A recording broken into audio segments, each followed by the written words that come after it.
The feds finally have a plan to solve the housing crisis. Not the housing crisis for you, the housing crisis for them. The feds spent $135 million on Canada's official residences since 2006. Now they want to spend another $175 million. What are the official residences? They are the taxpayer-funded mansions that serve as subsidized housing for Canada's overpaid politicians and bureaucrats. The Prime Minister gets 3. 24 Sussex has 34 rooms, a pool, and a secondary house. Harrington Lake, the Prime Minister's country retreat, has 16 rooms and a $2.5 million backup cottage.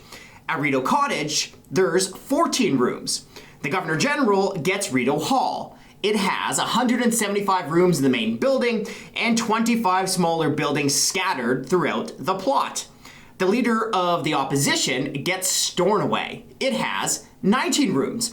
You heard that right. Here in Canada, you lose an election and you still get a taxpayer-funded mansion. Talk about the most expensive participation award ever.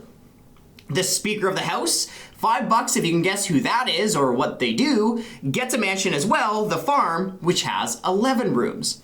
Then there's 7 Rideau Gate, which is for visiting foreign dignitaries.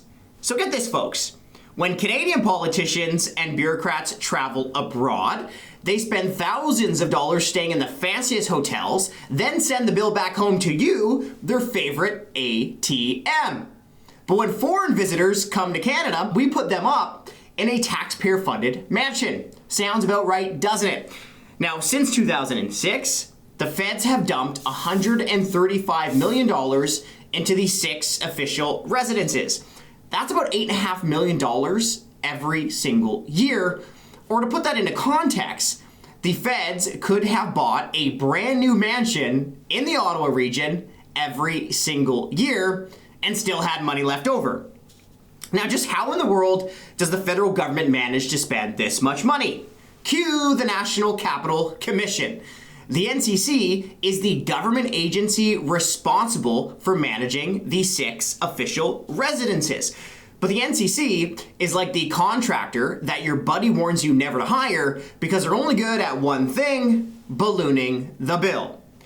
The NCC spent $140,000 designing and studying a staircase that never got built at Rideau Hall.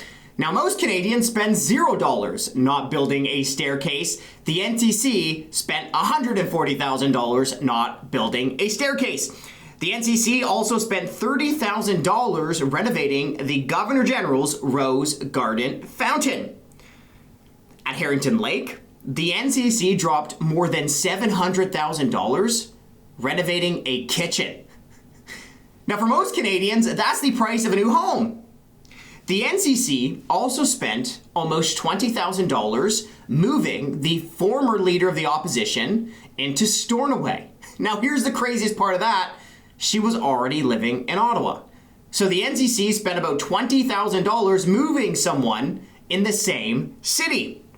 Now, despite all of that spending, the NCC is still crying poor. In fact, they never miss an opportunity to complain of decades of underfunding, severe underfunding, chronic underfunding, a lack of timely investment.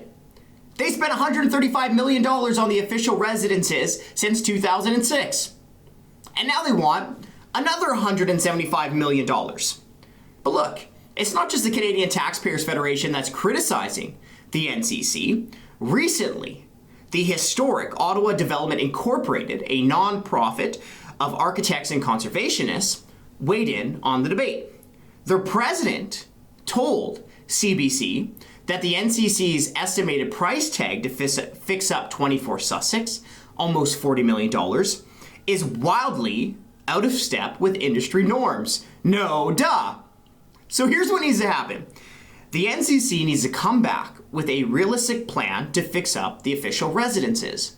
One that doesn't cost taxpayers an arm and a leg. And if they can't do that, then someone at the NCC needs to get fired. Or maybe just the entire NCC needs to get a pink slip.